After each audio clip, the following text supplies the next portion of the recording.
ओम विघ्नेश्वराय वरदाय सुरप्रियाय लंबोदराय सकलाय जगद्दिताय नागायनाय स्तुतियज्ञ विभूषिताय गौरीसुताय गणनाथ नमो नमस्ते। या श्री स्वयं सुकृतिनां भवने स्वलक्ष्मी पापात्मनां कृतिदयां हृदये सुबुद्धि श्रद्धा सदां कुलजन प्रभवस्य लज्जा तां तां नतास्म परिपालय देवी विश्वम्। नमस्कार, स्वागत है आपका आचार्य वाणी में। मैं आचार्य डॉक्टर विक्रमादित्य आपके साथ हूँ। आज का विषय हम जो आपके समक्ष रखने जा रहे हैं वो है वृश्चिक राशि वालों के लिए अगस्त के अंत काल में ग्रहों का योग क्या बनने जा रहा है। अगस्त के ग्रहों के अंतिम काल में ग्रह आपके लिए एक ऐसा वातावरण बना के तैयार कर रहे हैं कि जो एक तरह से बहुत महत्वपूर्ण रहेगा आपके लिए, लेकिन आप उस महत्व को समझ नहीं पा रहे हैं क्योंकि आपके मनोमस्तिष्क में इस वक्त जो है वो थोड़ा सा भ्रम का वातावरण चल रहा है। सुख भाव में बैठे हुए राहु और आपको वीतरागिता की तरफ ले जाते हुए ग्रहों का योग और साथ में शनि और मंगल का जिस प्रकार का टकराव की स्थिति चल रही है वो आपके बुद्धि में भ्रम की स्थिति उत्पन्न करते दिखाई दे रहे हैं। उस भ्रम से आपको बाहर आना पड़ेगा। इस वक्त आप सिद्धांतिक तौर पर इस वक्त योग और वियोग के चक्कर में फंसे हुए हैं। लोक और परलोक के चक्कर में आपका विचार आपको सही डिसीजन की तरफ नहीं दे रहा कि ये न्याय है या अन्याय है। कुछ भी न्याय अन्याय के चक्कर में, सत्य असत्य के चक्कर में फंसना नहीं आवश्यकता। देश काल परिस्थिति के अनुसार स्थिति को समझते हुए कार्य करने का हमें प्रयास करना चाहिए। इस वक्त ऐसा नहीं होता कि हमेशा आपका मन ऐसे चल रहा होता है। जब ग्रहों का खेल है, इस वक्त ग्रह दिखा रहे हैं क्या स्थिति आपके मनोमस्तिष्क में हो रही है। देखिए, राहु के समक्ष सूर्य बैठे हुए हैं, केतु के साथ विराजमान है और ये कहीं ना कहीं भ्रम, आपकी कीर्ति को कहीं ना कहीं भ्रमित करने का प्रयास करें, सफलता को कहीं ना कहीं भ्रमित। आपको लग रहा है हमने काम कर लिया लेकिन हुआ नहीं है, कहीं ना कहीं वो कलंक स्थिति स्थापित करने के योग बना रहा है। तो ये दिन खास तौर पर अगस्त के अंतिम समय में ऐसे बन रहे हैं कि एक छोटी सी गलती कलंक लगवा सकती है और एक छोटा सा सही मार्ग उस कलंक से बचाने का रास्ता आपको रक्षा कवच देने का योग बना सकता है। एक छोटा सा उपाय महालक्ष्मी कृपा प्राप्त करने का योग बना सकता है इस वक्त ऐसे, क्योंकि महालक्ष्मी के व्रत आरंभ हुआ चाहते हैं। वो कौन सा अनुष्ठान, कौन सा मंत्र, कौन सा यज्ञ, कौन सा उपाय कैसे कर लें कि हम अपनी किस्मत के वारे न्यारे कर लें, वो सारे सिद्धांत हम आपके समक्ष उपस्थित करेंगे आज इस कार्यक्रम के अंतर्गत। और किस प्रकार से कौन से खास उपाय कर लें, किस प्रकार से। ये बहुत चमत्कारिक समय अगस्त का अंतिम महालक्ष्मी योग बन रहा है आपकी राशि के दृष्टिकोण से। शुक्र और बुध एक साथ विराजमान होकर आपकी राशि में भाग्य में जाकर आपके वारे न्यारे करने के सुंदर योग बनाते दिखाई दे रहे हैं। जिसने समझ लिया, जिसने कर लिया, उनके समस्त प्रकार के सुख के योग भाग्य से बनते, खासतौर पर बनने के योग बन सकते हैं। जी हाँ, ये खास इतने महत्वपूर्ण है। हम आपको सिद्धांतिक तौर पर सबसे लंबा वीडियो बनाया है हमने अभी तक का अपने इस चैनल पर इस बार का, और उसको आपको सही से समझने की आवश्यकता है। लोग समझते नहीं, सुनते नहीं है, इसलिए चीज़ों को केवल भ्रमित फंस जाते हैं। हर कुछ बेचने को तैयार बैठा है कोई ना कोई अंगूठी बेच रहा है, कोई कुछ बेच रहा है, कोई कुछ बेच रहा है। लेकिन सिद्धांतिक तौर पर हिंग लगे ना फिट करे, रंग चौका कैसे हो वो आपको कैसे, वो सिद्धांत तौर पे इसी हम अपने इस वक्तव्य के दौरान आपको एक एक चीज़ तौर पर वैज्ञानिक शास्त्रीय दृष्टिकोण से सिद्ध करते हुए दिखाएंगे। और किसी बात को आप काट नहीं कर सकते हैं, आप उसको समझने का। और जो कोई बात समझ में नहीं आए चिंता ना करें, कमेंट बॉक्स में जाकर लिखें, उस समस्त बातों को हम आपके समय देंगे। और विवेकानंद योगाश्रम में तो हम समय समय पर कार्य करते ही रहते हैं। आपके साथ प्रत्यक्ष रूबरू होकर बातचीत करने का रास्ता भी हमने बना दिया है। जिनके मन में कोई प्रश्न चल रहा हो तो पहले रविवार को आकर विवेकानंद योगाश्रम में हमसे मिल भी सकते हैं और हम आपके साथ रूबरू रहकर आपके प्रश्नों का उत्तर भी उस दिन अवश्य देने का प्रयास करते हैं। ये समय समय के अनुसार से चलता रहेगा। सिलसिलेवार तरीके से बात करते हैं क्या खेल आपके ग्रह आपके साथ करने वाले हैं वृश्चिक राशि वालों। 21 तारीख बृहस्पतिवार का अवसर, त्रयोदशी तिथि विद्यमान है, भाद्रपद का महीना चल रहा है और ग्रह नक्षत्रों के दृष्टिकोण से किस्मत आपके हाथ में इस वक्त। सरलता से आप चीज़ों को समझने का प्रयास कर रहे हैं और शुक्र आ गए हैं भाग्य में आपके लिए रात को 12 बजे और चंद्रमा वहाँ विराजमान हो गए हैं और साथ साथ बुध वहाँ विराजमान है और सब उदय होकर बैठकर भाग्य में सुंदर रूप से आपकी चीज़ों को व्यवस्था करने के रास्ते बना रहे हैं। तो आप इस व्यवस्था का लाभ आपको लेने का प्रयास करना। लेकिन शनि ने सब खराब कर रखा है बुद्धि में बैठकर, राहु ने सुख वाले भाव में बैठकर इन समस्त चीज़ों को खराब कर रखा है। इनको ठीक करना पड़ेगा। घर में नित्य प्रति गूगल की धुनी करें, हनुमान चालीसा का नित्य प्रति पाठ करें और हो सके तो शनि स्तोत्र का एक बार पाठ सुन लें।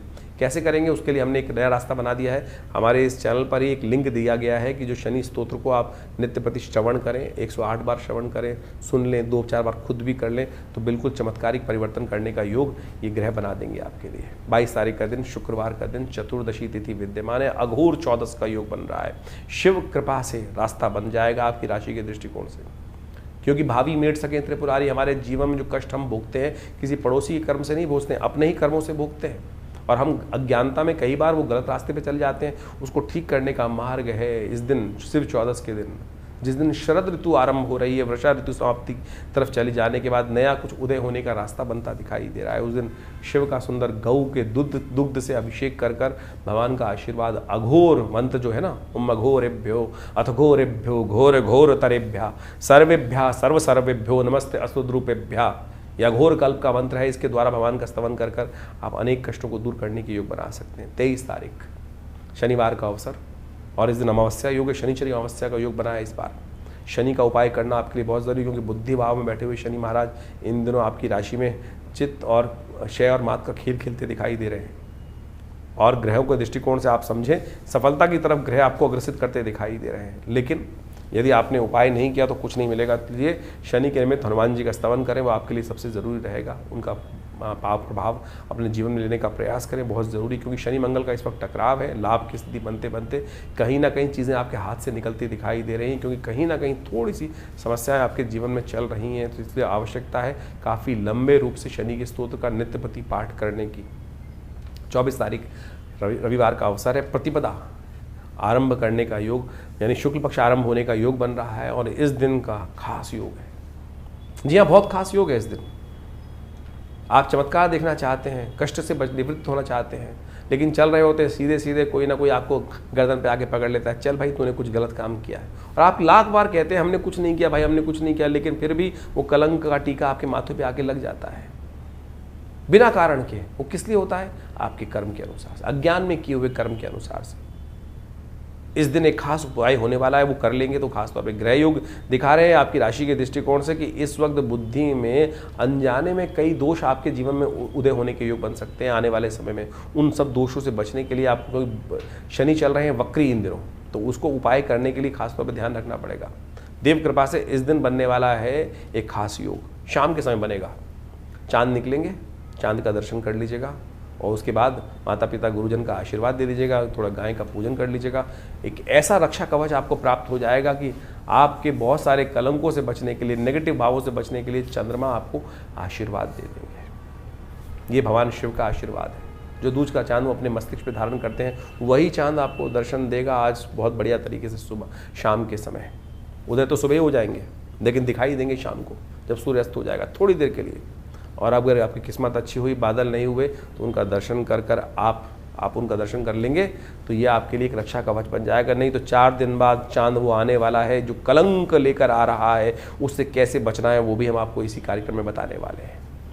25 तारीख सोमवार का अवसर, द्वितीया तिथि विद्यमान है और इस दिन ग्रहों का परिवर्तन का योग जो बन रहा है वो आपकी राशि के दृष्टिकोण से एक पुरुषार्थ से लाभ देने के योग बना रहा है। पुरुषार्थ सही दिशा में यदि हुआ तो कोई लाख बुराई चाहे ये जमाना आपका, लेकिन कुछ बिगाड़ नहीं पाएगा। इसलिए सही दिशा में चलने की ज़रूरत है। शिव का कृपा प्राप्त करने के लिए दूध का दान करें, हो सके तो आपके लिए अच्छा रहेगा। चावल का दान करें, वो भी आपके लिए अच्छा रहेगा। 26 तारीख मंगलवार का दिन, तृतीया तिथि विद्यमान है, वराह जयंती इस दिन पड़ रही है और साथ साथ अंगारक चौथ का योग भी बन रहा है, क्योंकि मंगलवार और चतुर्थी का योग बन रहा है। कई विश्व के कोनों में इस दिन गणेश चतुर्थी भी रहेगी, महा चतुर्थी का योग रहेगा, महाचतुर्थी का योग, क्योंकि मंगलवार के दिन जब गणेश चतुर्थी पड़ जाती है, कई को वैसे मध्याह्न व्यापनी लेनी चाहिए। विश्व के कई कोनों में इस बार मध्याह्न व्यापनी जो है चतुर्थी जो है वो इसी दिन पड़ेगी, मंगलवार के दिन ही पड़ेगी। तो उस दिन मंगलवार के दिन पड़ती हुई चतुर्थी के कारण से महाव्यापनी महा चौथी का योग बनेगा। जो चतुर्थी का योग बनेगा वो संपूर्ण रूप से कष्टों को हरने वाला है, मंगल के दोषों को हरने वाला है, गणेश जी की कृपा से किस्मत को जगाने वाला है। और कहा जाता है इस योग में गणेश जी को जो सिंदूर चढ़ा देता है उनके समस्त कष्टों को दूर करने के योग बन जाते हैं। हमने विवेकानंद योगाश्रम में इस शुभ तिथि में कई प्रकार के योग रखे हैं। हनुमान जी का यज्ञ रखा है, मंगल ग्रह का यज्ञ रखा है क्योंकि मंगल का जन्मदिवस है इस दिन, और साथ साथ वराह जयंती है, वराह जी का अवतरण दिवस है, और साथ साथ गणेश जी की चतुर्थी का योग भी बन रहा है, गणेश जी का जन्मोत्सव का योग भी रहेगा। तो आप सब हमारे इस कार्यक्रम में सम्मिलित हो सकते हैं, जो शाम को रहेगा। सुंदरकांड का पाठ रहेगा, गणेश जी का अथर्वशीर्ष का पाठ रहेगा। संपूर्ण रूप से संपूर्ण कष्टों को दूर करने के लिए सुंदर योग बनेगा। आप अवश्य सम्मिलित हो इस कार्यक्रम में, अपने नाम से कराएं। स्थान आरक्षित करने के लिए फ़ोन पर संपर्क साध सकते हैं। ग्रहजनों के प्रभाव से आपकी राशि के दृष्टिकोण से कई ग्रह आपके लिए इंपॉर्टेंट बन रहे हैं, ऐसे योग दे रहे हैं जो आपके लिए कई पॉजिटिव रिजल्ट्स लाने के योग बना सकते हैं। लेकिन ध्यान रखिएगा, चांद मत देखिएगा इस दिन। जिन क्षेत्रों में गणेश चतुर्थी का योग रहेगा उनको चांद देखने से, पत्थर चौथ का ध्यान रखिएगा, गणेश देखने से कहीं ना कहीं कलंक लग सकता है। चांद को देखने से कहीं ना कहीं कलंक लग सकता है। 27 तारीख का दिन बुधवार का दिन है, गणेश चतुर्थी का योग भारत में रहेगा इस दिन। और साथ साथ ग्रह परिवर्तन की तरफ जा रहे हैं और ये योग आपके लिए 50% अच्छा 50% खराब चांसेस देने के योग बना सकता है। ध्यान रखिएगा स्वास्थ्य का। कई बार हम ओवर बिजी हो जाते हैं, स्वास्थ्य पर भारी पड़ सकता है, वो उस मामले में थोड़ा भारी ग्रह दिखाई देते हैं। तो इस दिन भगवान गणेश का सुंदर स्तवन करने का दिवस है। कैसे किया जाना चाहिए, क्या उपाय करने चाहिए, वो सब हम बताते हैं आपको। भारतीय संस्कृति में हर रोज़ एक नया त्यौहार होता है और उन कथाओं के पीछे पीछे, उन अवतारों के पीछे पीछे बड़े रहस्य की बातें छुपी हुई होती हैं, हमारे जीवन पे जो बड़ा व्यापक प्रभाव डालती हैं। गणेश चतुर्थी के दिन भगवान गणेश का प्रादुर्भाव हुआ और भगवान गणेश के प्रादुर्भाव के साथ साथ समस्त संसार में उनको आशीर्वाद मिला कि जीवन के विघ्नों को दूर करने के लिए, रिद्धि सिद्धि प्राप्त करने के लिए गणेश जी सबसे पहले प्रथम पूज्य माने गए। और प्रथम पूज्य के साथ साथ उनकी जो ख्याति थी पूरे संसार में फैली। और कहा जाता है कि गणेश जी की जो आकृति थी जिस प्रकार की, उसको देखकर चंद्रमा एक बार उनका उपहास करने के लिए उद्धृत हुए। चंद्रमा उनके स्वरूप को देखकर जब हंसे तो कहा जाता है चंद्रमा को कलंक लगा। श्री गणेश के श्राप का उनको भागी बनना पड़ा और गणेश जी के श्राप से कहा गया कि चंद्रमा अपने सौंदर्य पर जो लेकर जो इतराते हैं, उनका जो भी दर्शन करेगा उन पर कलंक लगना भी आवश्यक हो गया। उस दिन से कहा जाता है कि चंद्रमा को ऐसा श्राप लगा कि बिल्कुल आज के बाद जो तुम्हारा दर्शन करेगा, तुमको अपने स्वरूप के ऊपर इतना अभिमान है कि जिसके कारण से तुम बड़े सुंदर लगते हो कि तुम्हारे में कलंक रहेगा, जो भी तुम्हारा दर्शन करेगा उस पर भी कलंक लगने के योग बनेंगे। तब कहा जाता है चंद्रमा बड़े शोक भाव से भगवान के समक्ष उपस्थित हुए, बड़ी क्षमा मांगी। तब जाकर श्री गणेश ने उस पूरे जीवन पर्यंत के कलंक को, श्राप को केवल एक दिन पर बांध दिया। तो भाद्रपद मास के शुक्ल पक्ष की गणेश चतुर्थी जिस दिन होती है, गणेश जी का जन्मोत्सव जिस दिन होता है, जिस दिन ये घटना घटी थी, उसी दिन तक के लिए कुछ देर के लिए चंद्रमा बाहर निकलते हैं शाम के समय पर, थोड़ी देर के लिए। और वो बड़े सुंदर चंद्रमा होते हैं उस दिन जब निकलते हैं। उनकी आभा बड़ी दिव्य होती है, लेकिन वो आभा ऐसी होती है कि उस दिन जिसकी नज़र चंद्रमा पर पड़ गई, उनके जीवन में वो कलंक लगना निश्चय हो जाता है कि वो कलंक लगेगा ही लगेगा। और जो उनका दर्शन कर लेता है तो उस दिन भगवान कृष्ण तक ने एक बार उस चंद्र के दर्शन कर लिए थे। चौथ के चांद का दर्शन कहा जाता है कि बिल्कुल नहीं करना चाहिए। रामायण के अंदर भी इस भाव को रखा गया है कि बुद्धिमान व्यक्ति जो होते हैं इस बात को मानते हैं कि चौथ के चांद को नहीं दर्शन करते हैं, चौथ के चांद को दर्शन कर लेने से कलंक लग जाता है। तो इसलिए बुद्धिमान व्यक्तियों को इस बात का ध्यान रखना चाहिए। लेकिन गलती से मत्थे लग गया चंद्रमा। हम घर से बाहर निकलते हैं, कई बार सामने देखते हैं चंद्रमा निकले हुए हैं, बड़े सुंदर लग रहे हैं और ध्यान रहा नहीं, चतुर्थी है तो जिस दिन, और निश्चित मान लीजिए कलंक लगना निश्चित हो गया। भगवान कृष्ण ने भी गलती से चंद्रमा के उस दिन दर्शन एक बार कर लिए। कहा जाता है कि उनके ऊपर भी कलंक लगा सम्यंतक मणि चुराने का। कहा जाता है कथा के दृष्टिकोण से द्वारकापुरी में सत्राजीत नाम का एक उनका भाई था और वो साधना करता था, नित्यपति भगवान सूर्य की उपासना करता था। भगवान सूर्य की उपासना कर कर भगवान सूर्य को प्रसन्न किया और वो सम्यंतक मणि भगवान से प्राप्त करी। और कहा जाता है उस मणि का इतना प्रादुर्भाव था, इतना चमत्कार था कि वो नित्यपति स्वर्ण को देती थी और उस स्वर्ण को जिस प्रकार से प्राप्त होता था, जिसके पास भी वो मणि रहेगी वो स्वर्ण ही स्वर्ण में खेलता था। तो वो नित्यपति इस भाव को रखता था। लोगों ने कहा सत्राजीत को कि ये मणि तेरे लायक नहीं है, तुमको भगवान कृष्ण को दे देनी चाहिए, जिससे समाज के सुंदर कार्य हो सके, समाज में सुंदर लोगों की सहायता हो सके। लेकिन सत्राजीत अभिमान ग्रसित था। तो सत्राजीत ने उस जब सम्यंतक मणि को भगवान सूर्य से प्राप्त कर लिया तो कहा जाता है कि वो 8 पैर सोने को का निर्माण करती थी। लोगों ने कहा भगवान कृष्ण को ये मणि दे देनी चाहिए। तेरे लायक नहीं है, लेकिन वो अभिमान ग्रसित था, साधना से प्राप्त करी हुई उस निधि को कैसे किसी और को दे दे। उसने वो मणि जो थी अपने भाई प्रसेन एक दिन वो मणि पहनकर जंगल में चला गया, और जब वो प्रसेन जंगल में चला गया तो कहा जाता है कि वहाँ उसका युद्ध जामवंत से हुआ। जामवंत से युद्ध होने के बाद प्रसेन को जामवंत ने मार दिया, और जामवंत ने जब प्रसेन को मार दिया तो सत्राजीत वहाँ पहले से ही इस बात से भाव था उसको कि भगवान कृष्ण इस मणि को प्राप्त करना चाहते हैं, जबकि भगवान की कोई इच्छा नहीं थी। वो समाज की बात कर रहे थे, समाज में बहुत सारे लोगों ने इस बात को रखा था कि सत्राजीत ये मणि तेरे स्वरूप के अनुसार से नहीं है, इसको भगवान कृष्ण के पास ही होनी चाहिए। इस भाव को मन में रखकर, क्योंकि वो देव योग से घटना घट चुकी थी कि भगवान ने चंद्र का दर्शन कर लिया था, कलंक उन पर लगना था, और वो कलंक लग गया सब पूरे राज्य के अंदर। इस बात को सत्राजीत ने आक्षेप किया भगवान, क्योंकि भगवान ने चुरा ली मेरी मणि। तो कहा जाता है कि भगवान इस आरोप से मुक्त होने के लिए जिस प्रकार से उनके चरणों को देखते हुए, प्रसेन के चरणों को देखते हुए जंगल में गए। जंगल में जाके देखा कि वो चरण जो है एक गुफा की तरफ जा रहे हैं, और उस गुफा से एक प्रकाश सा बाहर निकल रहा है। भगवान ने जाके देखा कि उस प्रकाश के मणि से भालू के रीछ के कुछ बच्चे खेल रहे हैं, और जब रीछ के बच्चे खेल रहे हैं तो भगवान ने उसको प्राप्त की। तो वहाँ जामवंत पीछे आए, और जामवंत जब आए तो भगवान के साथ उनका युद्ध हुआ। इससे पहले पूर्व में कथा आती है शास्त्र के दृष्टिकोण से। जामवंत कौन है? जो भगवान राम के समय थे। भगवान राम जब इस धरा से गए तो अपने साथ जितने भी अनुयायी थे, जितने भी उनके भक्त थे, सबको ले गए। जामवंत भी उनके एक भक्त थे, लेकिन वो भगवान के साथ नहीं गए। कहा जाता है इस संसार में कोई भी एक मनुष्य जब तक मन में रहे तब तक इसे निवृत्ति मोक्ष नहीं हो सकता। भगवान के साथ जाने का मतलब मोक्ष को प्राप्त करना था। जामवंत के मन में इच्छा थी कि कहीं ना कहीं भगवान के समक्ष रखी थी कि भगवान के साथ वो अपने शौर्य को प्रदर्शन करने के लिए युद्ध करना चाहते थे। तो भगवान ने कहा, एक तो जामवंत जी आप बहुत बूढ़े हैं, फिर आपने हमारी सहायता करी है, तो हम आपके साथ तो इस जन्म में तो युद्ध कर नहीं सकते।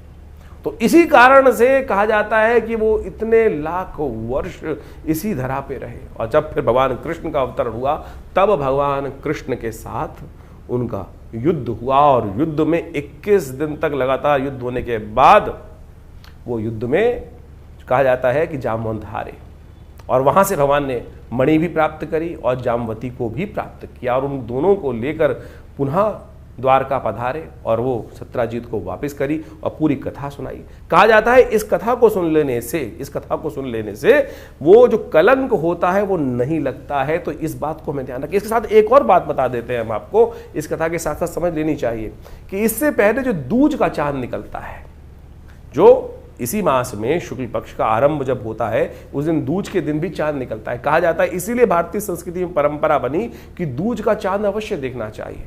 जो दूज का चांद को देखकर माता पिता गुरुजन का आशीर्वाद लेता है, गौ पूजन करता है, उसके जीवन में कभी कोई कलंक नहीं लगता। तो इससे पहले भाद्रपद मास में जो चांद दूज को दिखाई देगा, यदि उसका भी दर्शन शाम के समय कर लेंगे तो फिर गलती से यदि चंद्रमा चौथ का चांद आपके माथे लग भी गया तब भी उसका कलंक आपके मनोमस्तिष्क को परेशान नहीं करेगा। आपकी कीर्ति पर कलंकित नहीं करने का आरोप, जो कलंक करने का आरोप लगता है वो नहीं लगेगा। ये शास्त्र में अद्भुत चीज़ है। ये नहीं कि एक चीज़ का रास्ता नहीं है। तो आप समझे इन वर्ण कथाओं के माध्यम से हमारे जीवन में जो घटनाएं घटती हैं उनको भी। अब इस बात को एक और समझें, ज्योतिष के दृष्टिकोण से कहाँ महत्वपूर्ण बात आती है कि ज्योतिष के दृष्टिकोण से अब ये तो कर्म के अनुसार से भाग्य बन गया ना। आपकी जन्मपत्री में तो कहीं नहीं लिखा था कि आप इस प्रकार का दर्शन कर लोगे फिर आपका कलंक लग जाएगा जीवन में।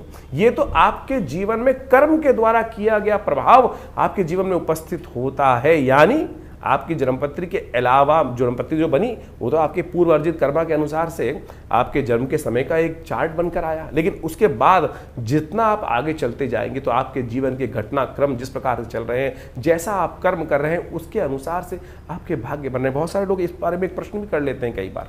ये समझने की आवश्यकता है कि क्या हम पूर्व अर्जित कर्मों के अनुसार से ही जीवन को आगे व्यतीत करते हैं? नहीं भाई, आप उसके साथ साथ अपने प्रत्यक्ष कर्म के द्वारा भी अपने पूर्व अर्जित कर्मों को बढ़ा सकते हैं, घटा सकते हैं। दुष्कर्मों को घटा सकते हैं पुण्यों के द्वारा। जो आप यज्ञ इत्यादि, दान इत्यादि, पुण्य इत्यादि, उपाय इत्यादि विभिन्न प्रकार से करते हैं वो यही तो है। इसी के द्वारा तो पूर्व जन्म में, पूर्व समय में किए गए दुष्कर्मों का प्रायश्चित कर उसका घटन किया जाता है, उसको घटाया जाता है। तो यानी जो कर्म प्रधान विश्व रच राखा, ये भाव जो रखा गया है, यानी अब जो कर्म हो गया, मनसा वाचा कर्म, 3 प्रकार के कर्म शास्त्र में वर्णित है, उनको हो जाने से जीवन में जो प्रभाव उसका उत्पन्न होता है उसको घटाया बढ़ाया जा सकता है। जी हाँ, इस घटना के माध्यम से केवल घटना मत समझें, केवल एक कथा को ना समझें, इसका सारांश को समझने की आवश्यकता है कि क्या प्रभाव आपके जीवन में ग्रहों का पड़ रहा है। तो आप किसी भी प्रकार से यदि कोई गलती हो भी गई तो उसका प्रायश्चित करने के विभिन्न मार्ग शास्त्र में जगह जगह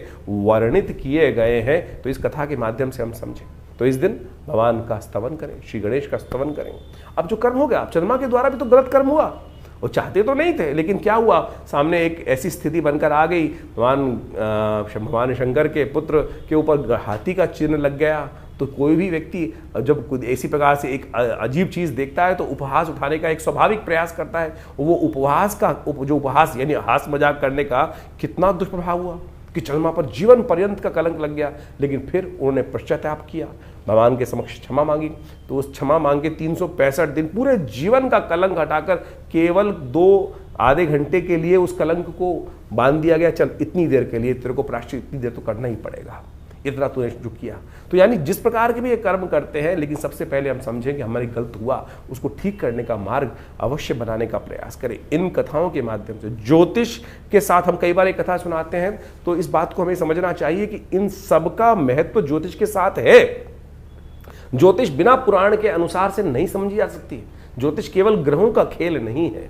ग्रहों को जानने के साथ साथ उनके द्वारा किए गए जो प्रभाव हैं, अच्छे या बुरे, बुरे हैं तो उनको निष्क्रिय कैसे करना है, उनका जो माध्य निकलना है, रास्ता निकलना है, वो इन जो वैदिक शास्त्र है उनके अनुसार ही निकलना है। तो हमने इस बात को आपके समक्ष इसी कार्यक्रम में इसलिए रखने का सोचा कि आपको पूरा सार समझाने का प्रयास, छोटे रूप में नहीं समझ सकते हैं तो आप किसी प्रकार की भी जीवन में चिंता करना छोड़ें। सबसे पहले तो अरे कुछ ये प्रभाव हो गया, बहुत सारे लोग सिर पकड़ के बैठ जाते हैं कि मेरी तो 7.5 चल रही है, मेरा तो ये चल रहा है, मेरा तो वो चल रहा है। अरे चलना है तो चलने दीजिए ना, उसका हम ठीक करने का रास्ता भगवान की प्रार्थना से, उन उपायों से सही मार्ग पर चलकर प्राप्त करने का प्रयास करें। बहुत सारे लोग बड़े विचित्र होते हैं, लाखों रुपए खर्च करने को तैयार है कि मैं इसको कर देता हूं, ऐसा कर देता हूं, ये पंडित जी मेरे लिए ये जब कर देंगे, ऐसा कर देंगे, वो कर देंगे। क्या? अरे आपके स्वयं करने से होने वाला है। मैं ये पहन लेता हूं, कोई अंगूठी पहन रहा है, कोई कुछ कर रहा है, कोई कुछ कर रहा है। कर्म मन से सोचने से, कर्म को सही मार्ग पे करने से तब जाकर कष्टों से निवृत्ति का मार्ग बनेगा। इसको सैद्धांतिक तौर पर आपको अच्छे से समझ लेना चाहिए। आपका स्वयं का समर्पण चाहिए, तब जाकर भगवान की कृपा आपके जीवन में प्राप्त होगी। तो ये सुंदर रूप से गणेश जी का जो जन्म की कथा है ये बड़ी अद्भुत है, और हमने इस दिन विशेष तौर पर भगवान की प्रार्थना करने के लिए आश्रम में बड़े विशेष कार्यक्रम रखे हैं। आप सब उसमें सम्मिलित हो सकते हैं भगवान की कृपा प्राप्त करने के लिए। इस बार पंचांग के दृष्टिकोण से बड़ा एक और योग बन रहा है कि जो गणेश चतुर्थी के दिन योग बन रहा है, कई क्षेत्रों के अनुसार क्षेत्रवाद रहेगा इसमें। जिन जिन क्षेत्रों में जैसे चतुर्थी 2 दिन की पड़ रही है इस बार, पूरे विश्व के दृष्टिकोण से देखा जाए तो जहां मध्यकालीन चतुर्थी जिस समय पर आ रही है, जैसे यदि हम बहुत सारे विदेश में देखें, भारत से आगे जाके देखेंगे तो वो मंगलवार के दिन ही चतुर्थी का योग पड़ रहा है जो वहाँ रहेगा, तो वहाँ महाचतुर्थी का योग बन गया। यानी गणेश चतुर्थी के दिन मंगलवार के दिन रहेगी तो महाचतुर्थी का योग बन जाएगा। तो ऐसे में मध्याह्न व्यापनी दोपहर के समय जहाँ चतुर्थी जिस समय पड़ रही है वहाँ गणेश चतुर्थी मानी जाएगी। और कलंक 14 जो चौथ है वो भी पत्थर चौथ जो है वो उसी दिन बनेगी। इसका एक नाम पत्थर चौथ भी है। पत्थर चौथ का मतलब होता है, पुराने जमाने की व्यवस्था बना दी गई थी कि भाई चांद को नहीं देखना है तो पत्थर बाजार में लोग घर से रखते बाहर मार देते थे कि भाई कोई निकलेगा ही नहीं बाहर किसी कारण से। वो कल्याण के लिए था, पत्थर मारने की परंपरा ये नहीं थी। वो पत्थर इसलिए चढ़ा दिए जाते थे कि भाई कोई निकले, गलती से किसी का जो डायरेक्ट कनेक्ट जो है वो चंद्रमा के साथ हो जाए तो फिर वो कलंक ना लगे उसको। तो उससे बचने के लिए एक परंपरा इस प्रकार से कुछ देसी जगहों में चल गई, लेकिन शास्त्र में इसको इस प्रकार से प्रमाणित नहीं किया गया है। तो वो पत्थर चौथ के नाम से भी प्रचलित हो गया है वो चौथ जो है। तो मंगलवार को जिन क्षेत्रों में मध्याह्न वापनी चतुर्थी रहेगी मंगलवार के दिन, तो उस दिन वहाँ पर वो चतुर्थी मंगलवार के दिन मनाई जाएगी। और जिन जिन क्षेत्रों में रहेगी तो मंगलवार के साथ साथ बुधवार के दिन है तो वो बुधवार के दिन चतुर्थी मना रहे हैं। और इस प्रकार से आप इस कथा का श्रेय महत्व समझते हुए अपने जीवन में शुभ लेने का प्रयास करें। तो वृश्चिक राशि वालों, आपने समझा गणेश चतुर्थी के दिन किस प्रकार से भगवान गणेश की आराधना की जानी चाहिए। तो आपकी राशि के दृष्टिकोण से आप उन सब चीज़ को करेंगे तो कल्याणकारी योग बनेंगे। 28 तारीख का दिन बृहस्पतिवार का दिवस है, पंचमी तिथि इस दिन विद्यमान है, रवि योग इस दिन बन रहा है और ग्रह नक्षत्रों के दृष्टिकोण से आपका ग्राफ अच्छा है, लेकिन मानसिक तौर पर थोड़ी एंजाइटी विचार जो है वो आपको अननेसेसरी नुकसान देने के योग बना रहे। ग्रह बिल्कुल सपोर्ट में है, लेकिन आप ओवर थिंकिंग कर रहे हैं और कई चीज़ों को हम ओवर थिंकिंग जब करते हैं तो कहीं ना कहीं वो नुकसान के योग बन सकते हैं। इस दिन ज्ञान की आवश्यकता है। ऋषि पंचमी है, बृहस्पतिवार का दिन है, ऋषियों का, सप्त ऋषियों का पूजन किया जाना चाहिए। मार्कंडेय के ऋषि के जीवन में जब कष्ट आया, उनके पिता की आज्ञा के अनुसार, संतों की आज्ञा के अनुसार से उन्होंने सप्त ऋषियों का आशीर्वाद लिया और सप्त ऋषि उनको कहाँ कहाँ ले गए? ब्रह्मा जी के पास ले गए, ब्रह्मा जी उनको शंकर जी के पास ले गए और शंकर जी ने समस्त कष्ट, भीड़ त्रिपुरारी ने उनके समस्त कष्ट हर लिए। यमराज तक पर विजय प्राप्त उन्होंने करने की योग बना दिए। तो ये ऋषियों की परंपरा है, ऋषियों संतों का आशीर्वाद है। तो संत जन का आशीर्वाद इस दिन संतों के निमित्त तर्पण करना चाहिए। कश्यप इत्यादि समस्त ऋषि जो हैं, जो हमारे गोत्र से संबंध रखते हैं, भारद्वाज, अत्रि, वशिष्ठ इत्यादि समस्त ऋषियों का पूजन कर कर उनको जनेऊ इत्यादि, तर्पण इत्यादि अर्पित करें तो कल्याण होगा। रवि योग है, नए कार्यों का आरंभ करने के लिए दिन अच्छा दिखाई देता है। 29 तारीख शुक्रवार का दिन षष्ठी तिथि विद्यमान है और ग्रह नक्षत्रों के दृष्टिकोण से ये ग्रह आपके लिए कहीं ना कहीं राजयोग का निर्माण कर रहा है, लेकिन साथ साथ कुछ ग्रह योग ऐसे भी हैं जो थोड़े से आपको कई मामलों में फंसाते भी दिखाई दे रहे हैं। तो बैलेंस होकर चलने की ज़रूरत है। बहुत ज़्यादा ओवर चीज़ें आपके करने से नहीं होती हैं, नेचुरल वे में बहुत सारी चीज़ें होती हैं, उनको समझते हुए कार्य करें। कई बार हम अपनी चीज़ों को ओवर प्रेशर अपने मस्तक में डाल देते हैं, वो डालने की ज़रूरत नहीं है। सूर्य इन दिनों राहु के समक्ष विद्यमान है, सूर्य षष्ठी है, हो सके तो सूर्य को जल अवश्य दें। बलदाऊ छठ है इस दिन विशेष तौर पर भगवान कृष्ण का पूजन छठ के रूप में किया जाता है। दही भगवान को अर्पित किया जाता है, दही से भगवान को हल्दी मिले, दही से भगवान को स्नान कराया जाता है और ये एक तरह से बहुत सुंदर है। इसको परंपराओं का निर्वाह करने से कई प्रकार के कष्टों को दूर करने के योग बन जाते हैं। 30 तारीख का दिन शनिवार का अवसर है, उस दिन सप्तमी तिथि विद्यमान है। ग्रह परिवर्तन की तरफ जा रहे हैं और ये परिवर्तन आपके अंदर एक नई उम्मीद को दे रहे हैं, लेकिन उम्मीद थोड़ी हल्की है, लेकिन उसको बढ़ाने की शक्ति आपके पास है। इस वक्त ग्रह दिखा रहे हैं कि उम्मीद को बढ़ाने की ज़रूरत है, थोड़ी उम्मीद को बढ़ाने का प्रयास करें। जो विचार आ रहा है उसको थोड़ा इंपॉर्टेंस देने का प्रयास करें, लेकिन थोड़ी चीज़ों को मैनेज करने में दिक्कत होने वाली है, क्योंकि महालक्ष्मी का योग बनने के बाद सूर्य के साथ आकर, सूर्य के कारण से अस्त होकर बुध उनके साथ विराजमान हो जाएंगे और ये बुध का विराजमान होना कहीं ना कहीं आपके लिए थोड़ा भारी पड़ सकता है। चीज़ों को ठीक करने के लिए थोड़ी मेहनत ज़्यादा ज़रूरत है। संयम रखें, वाणी पर संयम, कहीं ना कहीं कमिटमेंट का ध्यान रखते हुए कार्य करने की ज़रूरत है, तब आपके लिए अच्छा रहेगा। 31 तारीख रविवार का अवसर, अष्टमी तिथि विद्यमान है और ये ग्रह नक्षत्रों के दृष्टिकोण से आपके लिए जो दिन दिखाई दे रहा है वो आपके लिए कुछ ना कुछ नया योग बनाता दिखाई दे रहा है। आवश्यकता है इस वक्त थोड़ा गौ सेवा करने का प्रयास कीजिए। बुध थोड़ा अस्त है, फिटकरी वाले जल से थोड़ा स्नान करने का प्रयास करें। महालक्ष्मी व्रत आरंभ हो रहे हैं इस दिन से, महालक्ष्मी का पूजन करें। राधा अष्टमी है इस दिन, दुर्गा अष्टमी है। बुध इन दिनों खराब चल रहे हैं, उसको ठीक करने का एक दिव्य उपाय हम आपको बता देते हैं। बुध कमज़ोर हो गए हैं।